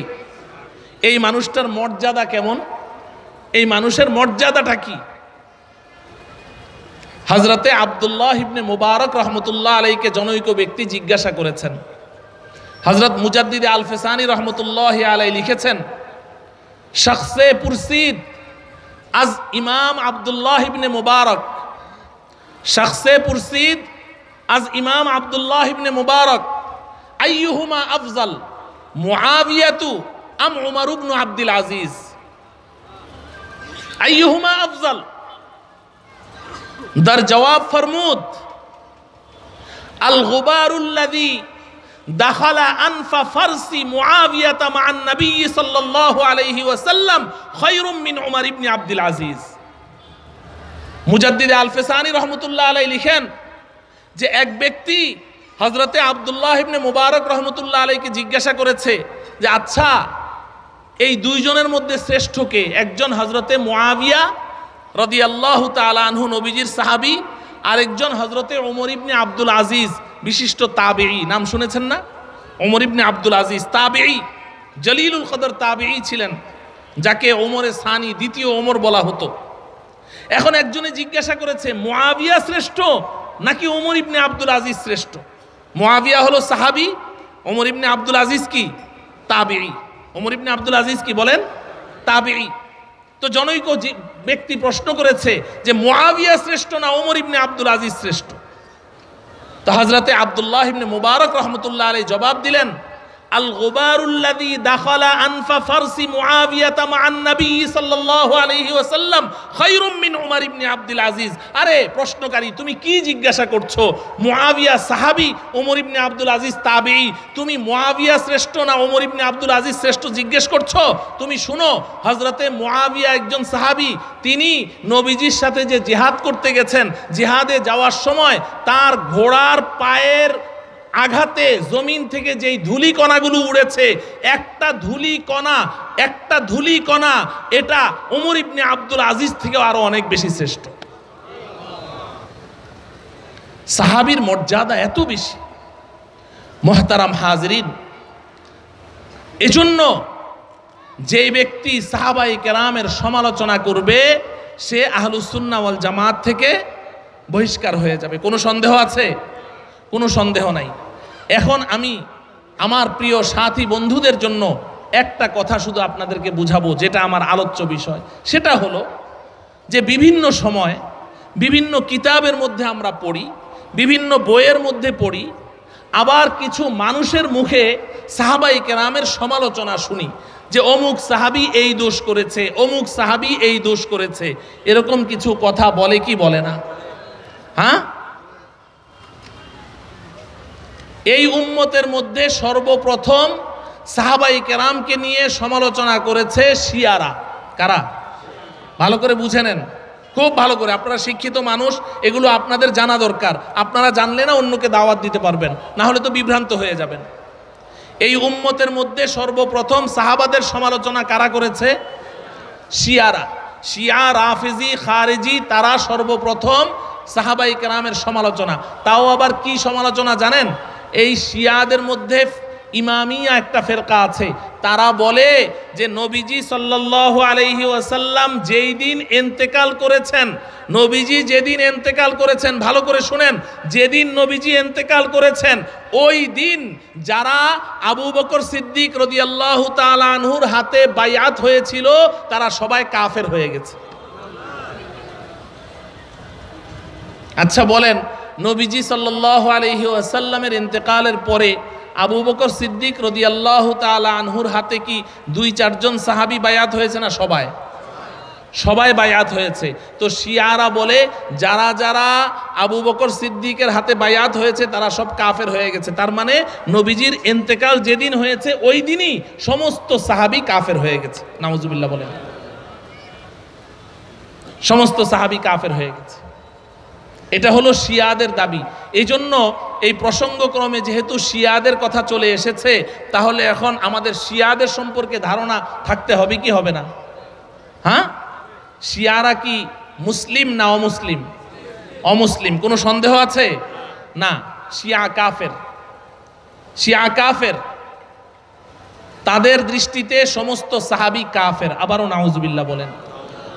আচ্ছা, সমস্ত সাহাবী যদি কাফের হয়ে যায়, তাইলে নবীজি সাল্লাল্লাহু আলাইহি ওয়াসাল্লাম যেই কোরআন নিয়ে আসলেন, নবীজি যেই দ্বীন ও শরীয়ত রেখে গেছেন, এটা আমরা পেলাম কার মাধ্যমে? কথা বলে না, কার মাধ্যমে? সাহাবায়ে কেরামের মাধ্যমে। তাইলে শিয়াদের দৃষ্টিতে সব সাহাবী তো কাফের হয়ে গেছে, তাইলে কাফেরের মাধ্যমে যদি কোনো কিতাব পাওয়া যায় ওটা কি গ্রহণযোগ্য হবে? কাফেরের মাধ্যমে যদি কোনো দিন পাওয়া যায় ওটা গ্রহণযোগ্য হবে? তাইলে শিয়াদের দাবি যদি সত্য হয় তাহলে আমাদের ইসলাম মিথ্যা, আর আমাদের ইসলাম যদি সত্য হয় তাহলে শিয়ারা মিথ্যা। আমি কথা কি বুঝাতে পারলাম? কারণ ওরা তো বলেছে সব সাহাবী কাফের। তো সব সাহাবী কাফের হলে তুমি কোরআন পেলে কার কাছ থেকে? এই যে ইরানে এত সুন্দর সুন্দর কোরআন তেলাওয়াতের কম্পিটিশন হয়, তোমরা যে কোরআন শরীফ পড়ো, এই কোরআনটা পেলে কার কাছে? সাহাবাদেরকে যদি মাঝখান থেকে বাদ দেন, তাইলে মাঝখান থেকে কি বগি ছুটে গেল না? আপনার ট্রেনের ইঞ্জিনের সাথে অনেকগুলো ডাব্বা চলছে, মাঝখান থেকে একটা ডাব্বা যদি খুলে পড়ে যায়, পরের ডাব্বাগুলো আর সামনে আগাবে? যেতে পারবে? তো তাইলে নবীজির কাছ থেকে আমরা তো সাহাবাদের মাধ্যমে দিন পেয়েছি, সাহাবাদের কাছ থেকে তাবেঈন, তাবেঈনদের কাছ থেকে তাবেঈন। এখন যদি কেউ ফতোয়া দেয় সব সাহাবী কাফের হয়ে গেছে, তাইলে নবীজির কাছ থেকে তাবেঈনদের কাছে দিন আসলো কাদের মাধ্যমে? যদি বলেন সাহাবাদের মাধ্যমে, তো ওরা তো কাফের হয়ে গেছে। তাইলে শিয়াদের দাবি যদি সত্য হয় ইসলাম মিথ্যা, আর ইসলাম যদি সত্য হয় তাহলে শিয়া সব কাফের। কথা বুঝাইতে পারলাম? এটাও আমার আলোচ্য বিষয় না। তাইলে সর্বপ্রথম শিয়ারা সাহাবায়ে কেরামের কি করেছে? সমালোচনা করেছে। তাফসিরে মাজহারি একটা কিতাব আছে, তাফসিরে মাজহারি, আল্লামা সানাউল্লাহ পানিপতি রহমতুল্লাহি আলাই। ওই কিতাবের মধ্যে ইমামে আজম আবু হানিফা রহমতুল্লাহি আলাইহের উস্তাদ ইমাম শাবি রহমতুল্লাহি আলাই, আমির ইবনে শারাহিল আশ-শাবি, তিনি লিখেছেন বড় চমৎকার একটা কথা। ইমাম শাবি রহমতুল্লাহ আলাই বলেন যে তোমরা ইহুদিদেরকে যদি প্রশ্ন করো, ইহুদিরা কার অনুসারী? মুসা আলাইহিস সালামের। বলেন কার? ইহুদিরা কাকে মানে? মুসা আলাইহিস সালামকে। যদিও মিথ্যা কথা, এখনকার ইহুদিরা কি আর মানে নাকি? তো ইহুদিরা দাবি করে মুসা তাদের নবী, তো ইহুদিরা মুসার অনুসারী। খ্রিস্টানরা কার অনুসারী? ঈসা আলাইহিস সালামের অনুসারী। তো ইমাম শাবি রহমতুল্লাহ আলাই চমৎকার একটা কথা লিখেছেন যে ইহুদিদেরকে যদি প্রশ্ন করো যে মুসা আলাইহিস সালামের উম্মতের মধ্যে সবচাইতে শ্রেষ্ঠ কারা, সবচাইতে ভালো কারা, ইহুদিরা বলবে মুসা আলাইহিস সালামের সাহাবী যারা, এরা হলো মুসার উম্মতের মধ্যে সর্বশ্রেষ্ঠ। তুমি যদি খ্রিস্টানদেরকে প্রশ্ন করো ঈসা আলাইহিস সালামের উম্মতের মধ্যে শ্রেষ্ঠ কারা, তো খ্রিস্টানরা বলবে ঈসা আলাইহিস সালামের সাহাবীরা সর্বশ্রেষ্ঠ। কিন্তু দুর্ভাগ্য, তুমি যদি শিয়াদেরকে প্রশ্ন করো, এই উম্মতের শিয়াদেরকে, যে এই উম্মতের মধ্যে সবচাইতে নিকৃষ্ট আর খারাপ কারা, এরা বলবে রাসূলের সাহাবীরা। ইমাম শাবি রহমতুল্লাহ আলাইহি বলেছে। তাহলে এই উম্মতের মধ্যে সর্বপ্রথম সাহাবাদের সমালোচনা কারা করেছে? শিয়ারা করেছে, শিয়ারা। এরপরে প্রত্যেক যুগেই এমন শিয়াদের এই প্রভাব প্রাদুর্ভাব চলে আসছে, যুগ যুগ ধরে চলতে চলতে এই পর্যন্ত এসেছে। এই শিয়াদের পরে এরপরে বিভিন্ন দল ফেরকা তারা সাহাবায়ে কেরামের সমালোচনা করেছে। ও আমার প্রিয় ভাইয়েরা, তাদের সমালোচনা শুনে যে অমুক সাহাবী এটা করেছে, অমুক সাহাবী এটা করেছে, আমরা ইতিহাসের মধ্যে পড়েছি যে আম্মাজান হযরতে আয়েশা রাদিয়াল্লাহু তাআলা আনহা এবং হযরতে আলী রাদিয়াল্লাহু তাআলা আনহুর মাঝে এক রক্তক্ষয়ী যুদ্ধ হয়েছে। এই যুদ্ধের মধ্যে 10,000 সাহাবী তাবেঈ শহীদ হয়ে গেছে। এখন এই কথাটা যখন আমাদের কানে আসে যে হযরতে আয়েশা সাহাবী, নবীজির স্ত্রী, হযরতে আলী রাদিয়াল্লাহু তাআলা আনহু নবীজির মেয়ের জামাই, ফাতেমা রাদিয়াল্লাহু তাআলা আনহার স্বামী, নবীজির প্রিয় আলী, নবীজির প্রিয়া স্ত্রী হযরতে আয়েশা, তাদের মধ্যে যুদ্ধ হলো, আবার তারা সাহাবী, তাহলে এটা কেমন কথা হলো? এই কথাগুলো আমাদের সামনে বলা হয়, এটাকে বলা হয় মুশাজারাতে সাহাবা। বর্তমান দুনিয়াতে ফিরকায়ে মওদুদিয়া, এই ফিরকার যিনি প্রতিষ্ঠাতা তিনি এই কাজ করেছেন উম্মতের সামনে এই সাহাবায়ে কেরাম কে কোন দোষ করেছে এবং সাহাবায়ে কেরামের মধ্যে কখন কোথায় কি মতবিরোধ হয়েছে সাহাবায়ে কেরামের দোষগুলো লিখে লিখে এই উম্মতের সামনে রেখে গেছে। আর এই উম্মত যখন এই লেখাগুলো পড়ে তখন সাহাবায়ে কেরামের প্রতি তাদের একটা খারাপ চিন্তা আসে।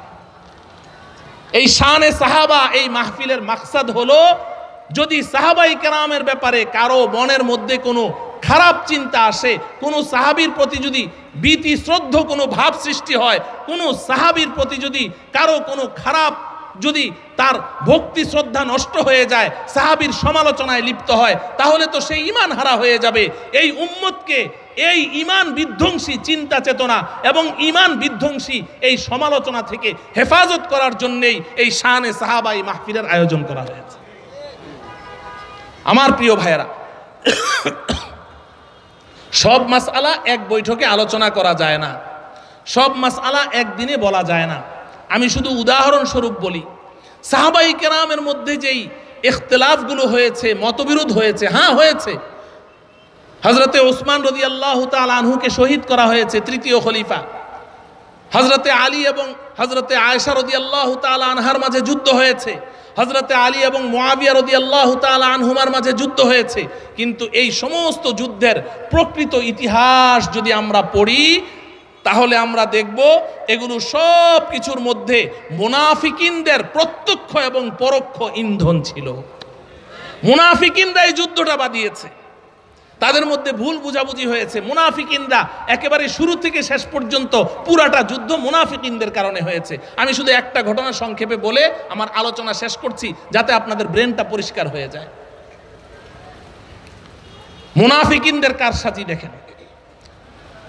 তৃতীয় খলিফা হযরতে ওসমান রাদিয়াল্লাহু তাআলা আনহু, ওনার জমানায় ইরাকের গভর্নর ছিলেন হযরতে আমর ইবনুল আস রাদিয়াল্লাহু তাআলা আনহু। ইরাকবাসী চিঠি লিখলেন খলিফার কাছে, আমরা আমর ইবনুল আসকে গভর্নর হিসেবে মানি না, তাকে বাদ দেন। আমরা আবু বকর সিদ্দিক রাদিয়াল্লাহু তাআলা আনহুর পুত্র মুহাম্মদকে আমরা চাই, মুহাম্মদ ইবনে আবি বকর, তাকে গভর্নর হিসেবে চাই। একটার পর একটা চিঠি আসছে বারবার। হযরতে ওসমান রাদিয়াল্লাহু তাআলা আনহু চিন্তা করলেন ওরা যেহেতু চায় না, তো আমর ইবনুল আস রাদিয়াল্লাহু তাআলা আনহুকে ডেকে মদিনায় নিয়ে আসলেন আর মুহাম্মদ ইবনে আবি বকরকে গভর্নর বানিয়ে কোথায় পাঠিয়ে দিলেন? ইরাকে পাঠিয়ে দিলেন। তো এখন মুহাম্মদ ইবনে আবি বকর ইরাক গিয়ে খালি দাবি করলে হবে আমি গভর্নর, রাষ্ট্রীয় চিঠি লাগবে না?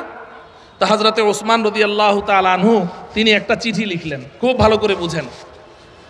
চিঠির মধ্যে লিখলেন, ইদা ওয়াসালা ইলাইকুম মুহাম্মদ ইবনু আবি বকরিন ফাকবালুহু। ভালো করে বুঝেন, রাষ্ট্রীয় চিঠি তো আর এত লম্বা হয় না, এক লাইনের চিঠি। ইদা ওয়াসালা ইলাইকুম মুহাম্মদ ইবনু আবি বকরিন ফাকবালুহু, এই ইরাকবাসী তোমাদের কাছে যখন মুহাম্মদ ইবনে আবি বকর পৌঁছবে, ফাকবালুহু তাকে তোমরা সাদরে গ্রহণ করে নিও। কবিলা ইয়াকবালু মানে কি করা? গ্রহণ করা। ফাকবালুহু তাকে তোমরা গ্রহণ করে নিও।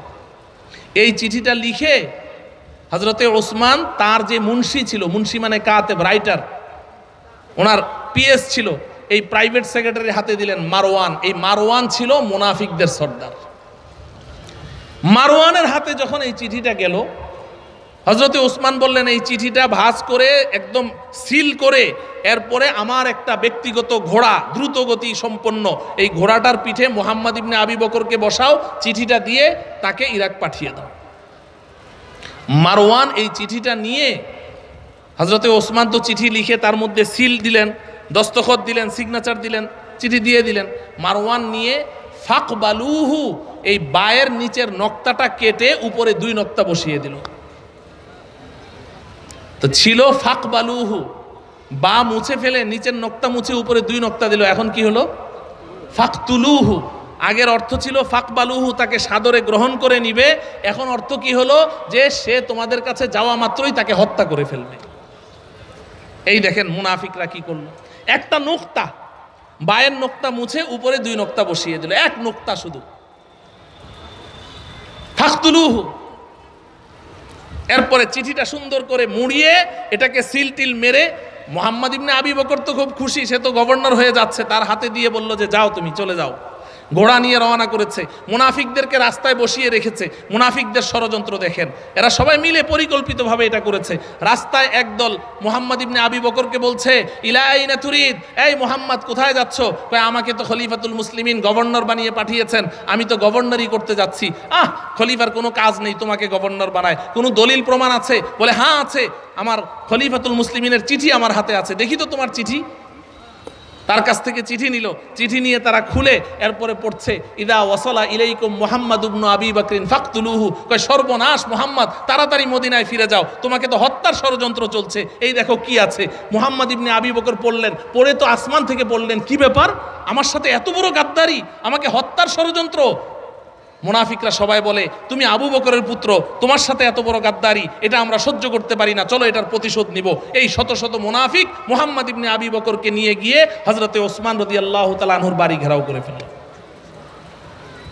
দীর্ঘদিন অবরোধ করে রেখে মুহতারাম ভাইও হযরতে ওসমান রাদিয়াল্লাহু তাআলা আনহু এদেরকে অনেক বুঝাতে চাইলেন, কিন্তু মুনাফিক এরা কি জানে না, সব কিছু জানে। মুনাফিকরা হলো জ্ঞান পাপী। মুনাফিকরা কি জ্ঞান পাপী, জ্ঞান পাপী, সব জানে। হযরতে ওসমান রাদিয়াল্লাহু তাআলা আনহু যখন তারা হযরতে ওসমানের বাড়ি ঘেরাও করে রেখেছে, তিনি ছাদের উপরে উঠেছেন। ছাদের উপরে উঠে চিৎকার করে করে বলেছেন, হে আমার ভাইয়েরা, তোমরা আমাকে কতল করতে এসেছো। আচ্ছা তোমরা কি জানো নবীজি সাল্লাল্লাহু আলাইহি সাল্লাম 10 জন সাহাবীর নাম হাতে গনে গনে নবীজি বলেছেন, আবু বকর ফিল জান্নাহ, ওমর ফিল জান্নাহ, উসমান ফিল জান্নাহ, আলী ফিল জান্নাহ, আয়েশা ফিল জান্নাহ, আব্দুর রহমান ফিল জান্নাহ। নাম ধরে ধরে নবীজি 10 জনের নাম বলেছেন, এরা সব জান্নাতি, তার মধ্যে আমার নামটাও বলেছিলেন। তোমরা কি জানো? এরা সবাই বলে হ্যাঁ জানি। আচ্ছা তোমরা কি জানো নবীজি সাল্লাল্লাহু আলাইহি ওয়াসাল্লামের একজন কন্যা সন্তান আমার কাছে বিবাহ দিয়েছেন, ওই কন্যার ইন্তেকাল হয়ে গেছে, দ্বিতীয় কন্যাকে দিয়েছেন, ওই কন্যারও ইন্তেকাল হয়ে গেছে। নবীজি বলেছেন আমার যদি 3 নম্বর আরেকটা কন্যা থাকতো সেটাও আমি ওসমানকে দিতাম। ওরা বলে হ্যাঁ জানি। হযরতে ওসমান বলেন, তোমরা কি জানো মদিনার সাহাবারা পানির পিপাসায় কাতরাচ্ছিল, কোনো মিষ্টি পানি মদিনায় ছিল না খাবারের উপযুক্ত, সব লোনা পানি, তিক্ত পানি, মুখে দেয়া যেত না। একটা কূপ শুধু ছিল, যেই কূপের পানি মিষ্টি ছিল, মালিক ছিল একজন ইহুদি মহিলা। এই মহিলা মুসলমানদেরকে পানি দেয় না। নবীজি সাল্লাল্লাহু আলাইহি সাল্লাম বললেন, এই মহিলার কাছ থেকে কেউ যদি এই কূপটা খরিদ করে মুসলমানদের জন্য ওয়াকফ করে, আমি রাসূল তার জন্য জান্নাতের শুভ সংবাদ দিচ্ছি। তোমরা কি জানো আমি ওসমান চড়া মূল্যে ওই কূপটা খরিদ করে মুসলমানদের জন্য ওয়াকফ করে দিয়েছিলাম। মুনাফিকরা বলে হ্যাঁ জানি। তাও কি তোমরা আমাকে কতল করবে? বলে হ্যাঁ তাও করব। শেষমেশ হযরতে ওসমান রাদিয়াল্লাহু তাআলা আনহুকে নির্মমভাবে শহীদ করে দিল, শহীদ করে দিল। তাহলে শহীদ করলো কি সাহাবারা না মুনাফিকরা? সাহাবারা না মুনাফিকরা? হ্যাঁ, এটা মাথায় রাখেন। যখন ওসমান রাদিয়াল্লাহু তাআলা আনহুকে শহীদ করে দেয়া হলো, এখন মদিনার অবস্থা কি বুঝেন? খলিফাতুল মুসলিমিনকে হত্যা করে দেওয়া হয়েছে নির্মমভাবে।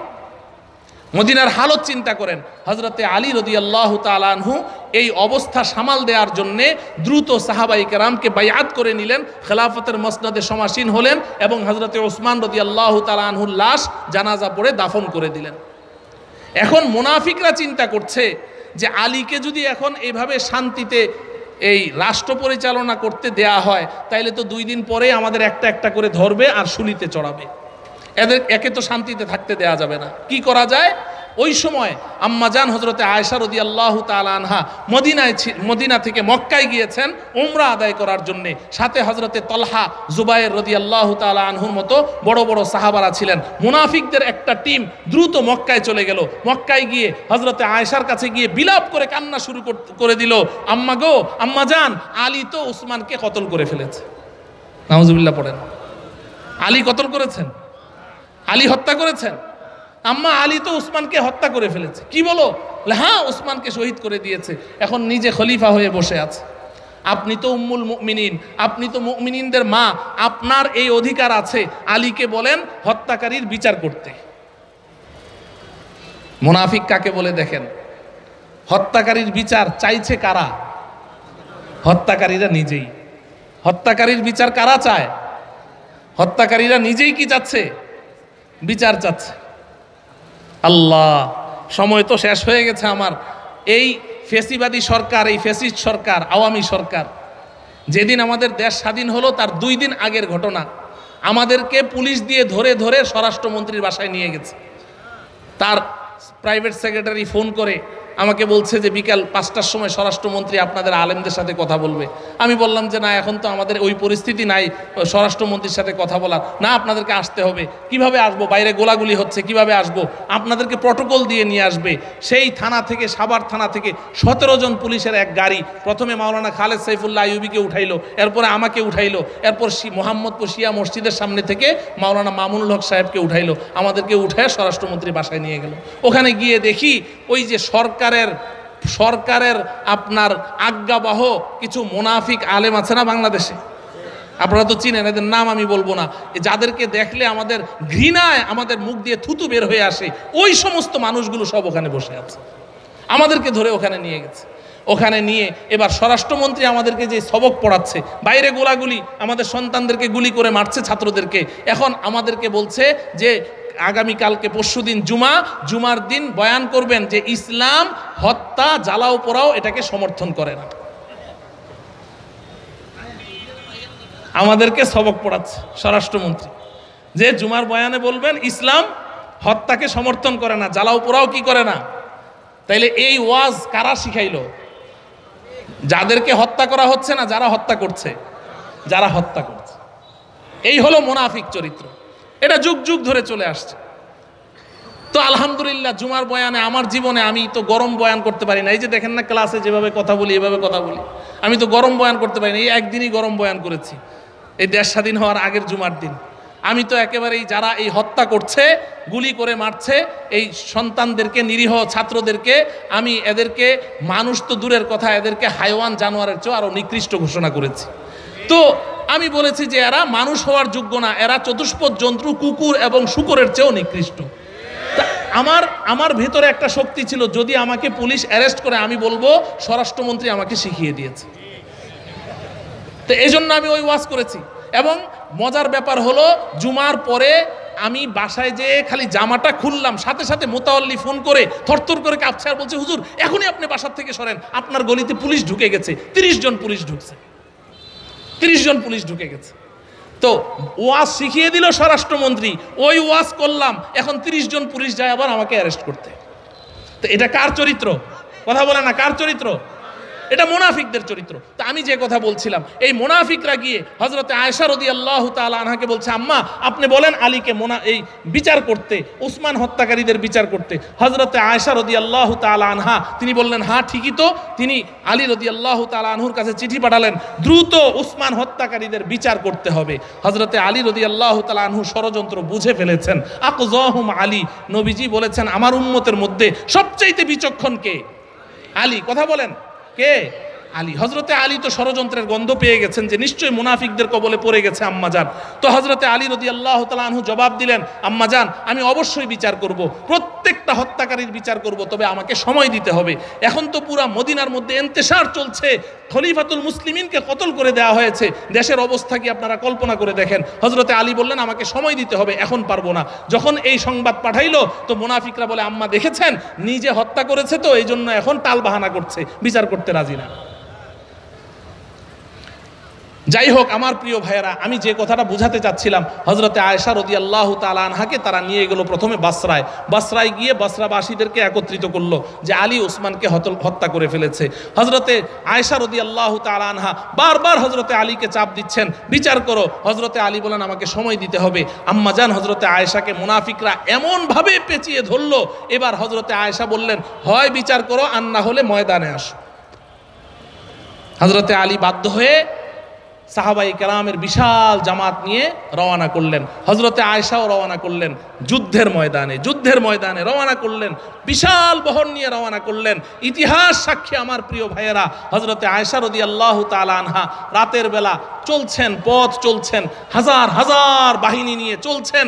হঠাৎ করে হযরতে আয়েশা একটা আওয়াজ শুনলেন, জিজ্ঞাসা করলেন, এই এটা কিসের আওয়াজ? সাথীরা বলল এটা কুকুর ডাকের আওয়াজ, কুকুরের ডাক। হযরতে আয়েশা বললেন জায়গাটার নাম কি? তো স্থানীয়দেরকে জিজ্ঞাসা করে জানতে পারলেন জায়গাটার নাম হলো হাওয়াব, কবিলায় হাওয়াব। এই হাওয়াব নামক জায়গা, এটা শোনার সাথে সাথে হযরতে আয়েশা বললেন, আমি আলীর বিরুদ্ধে যুদ্ধ করব না। মুনাফিকদের তো টনক নড়ে গেল, ব্যাপার কি? কেন আম্মা করবেন না? বলে আমার বুঝে এসে গেছে আমি ভুলের উপরে আছি, আলী হকের উপরে আছি, আমার বুঝে এসে গেছে। বলে আম্মা কেমনে বুঝে আসলো? তখন হযরতে আয়েশা বলছেন যে একদিন নবীজি সাল্লাল্লাহু আলাইহি সাল্লাম আমাকে বলেছিলেন, আয়েশা আমি দুনিয়া থেকে যাওয়ার পরে একটা দিন এমন আসবে তুমি আলীর বিরুদ্ধে তলোয়ার উঠাবে, ওই যুদ্ধের মধ্যে আলী হকের উপরে থাকবে, তুমি ভুলের উপরে থাকবে, আর ওই যুদ্ধে যখন তুমি আলীর বিরুদ্ধে যুদ্ধ করতে যাবে শেষ রাত্রে হাওয়াব নামক জায়গায় কুকুরের ডাক শুনতে পাবে। হযরতে আয়েশা বলেন আমার কাছে সুস্পষ্ট হয়ে গেছে আলী হকের উপরে আছে, আমি আলীর সাথে যুদ্ধ করব না। মোহতারাম ভাইও, হযরতে আয়েশা সন্ধি প্রস্তাব পাঠাইলেন আলীর কাছে, আলী তুমি হকের উপরে আছো, আমি বুঝে ফেলেছি তোমার সাথে যুদ্ধ হবে না, তবে সন্ধিতে আসো। হযরতে আলী তো এটাই চাচ্ছিলেন। ময়দানের দুই প্রান্তে আম্মাজান হযরতে আয়েশা রাদিয়াল্লাহু তাআলা আনহার বাহিনী একদিকে, আলী রাদিয়াল্লাহু তাআলা আনহুর বাহিনী একদিকে, মাঝখানে দুই দলের থেকে তিনজন নির্বাচন করে মাঝখানে বসে গেল সন্ধি প্রস্তাব নিয়ে। সারাদিন আলোচনা পর্যালোচনার পরে সিদ্ধান্ত হলো আলীকে একটা সময় বেঁধে দেওয়া হলো, এতদিনের মধ্যে ওসমান হত্যাকারীদের বিচার করবে। হযরতে আলী রাজি হয়ে গেলেন এবং আরেকটা সিদ্ধান্ত হলো আজকে যেহেতু সন্ধ্যা হয়ে গেছে রাতের বেলা সব এখানে অবস্থান করবে, কালকে যে যার বাড়িতে চলে যাবে। শেষ। আমার প্রিয় ভাইয়েরা, এই মুনাফিকরা এবার রাতের অন্ধকারে বসে গেল। যদি এইভাবে শান্তশিষ্টভাবে সবাইকে নিজ নিজ বাড়িতে ফিরতে দেওয়া হয় তাহলে তো 2 দিন পরে আমাদের অবস্থা খারাপ হবে। তারা সিদ্ধান্ত নিয়ে এই মুনাফিকরা 2 দলে বিভক্ত হয়ে গেল। একদল হযরতে আলী রাদিয়াল্লাহু তাআলা আনহুর ওই শিবিরে চলে গেল, আরেক দল আয়েশা রাদিয়াল্লাহু তাআলা আনহার তাঁবুর দিকে চলে গেল। রাতের অন্ধকারে এই দল ওই দলের দিকে বড় বড় পাথর, অগ্নিয়াস্ত্র, গোলা বারুদ নিক্ষেপ শুরু করলো, আর ওই দল এই দলে এরকম নিক্ষেপ শুরু করলো। এখন সবাই তো ঘুমের মধ্যে। হযরতে আয়েশা রাদিয়াল্লাহু তাআলা আনহার দলের সাহাবী তাবিঈ তারা ঘুমের মধ্যে হঠাৎ দেখে যে আলীর দলের লোকেরা তাদের দিকে পাথর নিক্ষেপ করছে, গোলা বারুদ নিক্ষেপ করছে। তারা বলে এত বড় গাদ্দারি, আলী আমাদের সাথে এত বড় গাদ্দারি করলো, সন্ধি প্রস্তাব হলো, সিদ্ধান্ত হয়ে গেল যুদ্ধ হবে না, এখন এই অন্ধকারে তারা আমাদের উপরে হামলা করছে। আলী রাদিয়াল্লাহু তাআলা আনহুর দলের সাহাবারা তারা বলছে আয়েশা আমাদের সাথে এত বড় গাদ্দারি করলো, সন্ধির সিদ্ধান্ত হলো, আর এখন তারা আমাদের উপরে পাথর নিক্ষেপ করছে, তীর নিক্ষেপ করছে, গোলা বারুদ নিক্ষেপ করছে। রাতের অন্ধকারে সব তলোয়ার হাতে নিয়ে, উন্মুক্ত তলোয়ার হাতে নিয়ে সব ময়দানের মাঝখানে চলে আসলো। মুহূর্তের মধ্যে 10,000 লাশ পড়ে গেল। বুঝে থাকলে এবার বলেন এই যুদ্ধ কারা লাগিয়েছে? কারা লাগিয়েছে? শুরু থেকে শেষ পর্যন্ত পুরাটা মুনাফিকদের কারণে এই যুদ্ধটা রক্তক্ষয়ী যুদ্ধ হয়েছে। ও আমার প্রিয় ভাইয়েরা, আপনারা ইতিহাস পড়েন, বিভ্রান্ত হবেন না। এই 1450 বছরের ইতিহাস পড়লে দেখবেন কাফের মুশরিক বেঈমানরা ইসলামের এত ক্ষতি করতে পারে নাই, মুনাফিকরা যত ক্ষতি করেছে। বর্তমান সময়ে এই মুনাফিক আছে না নাই? এই মুনাফিকরা আছে। আমাদের মতো লেবাস পোশাক পরা, আমাদের মতো পাগড়ি মাথায় দেওয়া, আমাদের মতো লাঠি হাতে নেওয়া, আমাদের মতো লম্বা দাড়ি, কত সুন্দর চেহারা, এই চেহারা, এই দাড়ি, এই টুপি, এই পাগড়ি মাথায় পরে সাহাবায়ে কেরামের সমালোচনা করছে। আছে না নাই? বিশ্ব আমির, বিশ্ব আমির, বিশ্ব আমির, যাকে তোমরা আমির মেনেছ, বিশ্ব আমির, সেই নিজামউদ্দিনে বসে বসে সাহাবায়ে কেরামের সমালোচনা করছে। সাহাবায়ে কেরাম সম্পর্কে এমন এমন সমালোচনা। আরে সাহাবায়ে কেরামের সমালোচনা তো দূরের কথা, নবীদেরকেও ছেড়ে কথা বলছে না। নবীদেরকেও বলছে যে মুসা আলাইহিস সালাম ভুল করেছে, সুলাইমান আলাইহিস সালাম ভুল করেছে, ইউসুফ আলাইহিস সালাম ভুল করেছে। এমন কি এই ভদ্রলোক আমাদের নবীজিকেও ছেড়ে কথা বলছে না। ও আমার প্রিয় ভাইয়েরা, আমি সর্বশেষ আপনাদেরকে দাওয়াত দিচ্ছি, এটা কোনো রাজনৈতিক দল না, দাওয়াত ও তাবলীগ, এটা দ্বীন। যদি দ্বীন হয় তাহলে কথা শুনেন, এই দ্বীন উলামায়ে কেরামের তত্ত্বাবধানে চলবে। এই দ্বীন কোনো জাহেল মূর্খ প্রফেসর আর কোনো ইঞ্জিনিয়ারের তত্ত্বাবধানে চলতে পারে না। উলামায়ে কেরামের তত্ত্বাবধানে চলবে। এই দাওয়াত ও তাবলীগের যেই মানুষগুলো আজকে ভুলের মধ্যে আছে, বিভ্রান্ত হয়ে গেছে, যেই মানুষগুলো একটা মানুষের মোহাব্বতে আজকে ওইদিকে ছুটছে, সমস্ত উলামায়ে কেরামের বিপক্ষে ছুটছে, এরা যেতে যেতে দাওয়াত ও তাবলীগের একটা উসুল তো হলো ইকরামুল মুসলিমিন। এই ইকরামুল মুসলিমিনের পরিচয় তো তারা ইস্তেমার ময়দানে দিয়েছে সন্ত্রাসী কায়দায়। তো এটা তো কোনো দাওয়াত ও তাবলীগ না, এটা তো সন্ত্রাসী দল। আর সাহাবায়ে কেরামের সমালোচনা যারা করে তারা কি আহলুস সুন্নাহ ওয়াল জামাতের ভিতরে আছে? সাহাবাই কেরামের সমালোচনা আমাদের কাছে রেকর্ড আছে, তার বক্তব্য আছে, কোন দিন কোন তারিখে কোন সময় এই বক্তৃতা দিয়েছে সব আমাদের কাছে ডকুমেন্টস সহ আছে। ও আমার প্রিয় ভাইয়েরা, যেই মানুষটা আহলুস সুন্নাহ ওয়াল জামাত থেকে বহিষ্কার, সে কোনোদিন সারা পৃথিবীর তাবলীগের আমির হতে পারে? সে তো আহলুস সুন্নাহ থেকেই বহিষ্কার, সে তাবলীগের আমির হয় কি করে? এই জন্য আমি আপনাদের কাছে উদাত্ত আহ্বান রাখছি, গোড়ামি করবেন না। যদি কারো দিলের মধ্যে এমন কোনো সংশয় থাকে, উলামায়ে কেরামের কাছে বসেন, বিষয়গুলো বুঝতে চেষ্টা করেন। এটা কোনো রাজনৈতিক দল না, এটা কোনো পলিটিশিয়ান পার্টি না, এটা আওয়ামী লীগ বিএনপি জাতীয় পার্টি না যে আমার নেত্রী যা বলবে সেটাই ঠিক। আরে মোহাম্মদপুর বসিলায় আমার এক আত্মীয়, সে ওখানকার খতিব, সে বলছে যে তার মসজিদে এক সাদিয়ানি সে হাত তুলে বলছে সাদ সাহেব যেদিকে যাবে আমিও সেদিকে যাব, সাদ সাহেব জাহান্নামে গেলে আমিও জাহান্নামে যাব। মহতারাম ভাই, বুঝার চেষ্টা করেন, উলামায়ে কেরামের সাথে থাকেন এবং আহলুস সুন্নাহ ওয়াল জামাতের গণ্ডির ভেতরে থাকেন। আপনার কোনো বিশ্বাসের মধ্যে ফাটলের কারণে, আপনার কোনো চাল চলন কোনো কারণে যদি আহলুস সুন্নাহ ওয়াল জামাত থেকে বের হয়ে গেছেন, তাহলে কিন্তু আপনার কপাল পুড়ে গেছে। আল্লাহ রব্বুল আলামিন আমাদের এই শানে সাহাবা এই শিরোনামের এই মাহফিলকে কবুল করেন এবং সঠিক ইতিহাস আমাদেরকে বুঝে আমাদের আকীদার হেফাজত করার তৌফিক দান করুন। ওয়া সাল্লাল্লাহু তাআলা আলা সাইয়্যিদিনা মুহাম্মদ ওয়া আলা আলিহি ওয়া আসহাবিহি আজমাইন। আসসালামু আলাইকুম ওয়া রাহমাতুল্লাহি ওয়া বারাকাতুহু। আমাদের এক ভাই একটা কিতাব লিখেছেন, যে কথা হীরার চেয়ে দামি।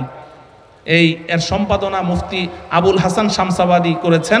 তো এই ভাই এই বইটা নিয়ে থাকবে। একজন মানুষ একটা কিতাব লেখলে এই কিতাবটা কিনলে সে উৎসাহ পাবে। আমরা তার উৎসাহ প্রদানের জন্য যারা পারি কিতাবটা খরিদ করে নেব।